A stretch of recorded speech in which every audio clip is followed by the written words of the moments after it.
After a long walk, I ordered a simple food and I eat alone. Minsan ganito ang buhay ng isang OFW. Hindi palaging masaya, hindi rin palaging malakas. Tahimik lang akong kumakain, pero maingay ang isip at puso. Pagod ang katawan, pero mas pagod ang damdamin. I'm alone, but this moment teaches me something na okay Kuya, lang pala mag-isa. can I have Okay tomato lang ketchup, magpahinga. please? Okay lang umiyak ng tahimik. Hindi lahat ng laban kailangan ipakita. Hindi lahat ng sakit kailangan ipagsigawan. This simple meal is not just a food.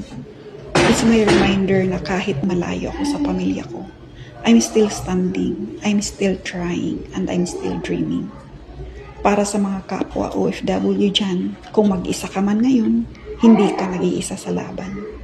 One day, all of the sacrifices will make sense. For now, kumain muna tayo, huminga ng malalim, at magpatuloy.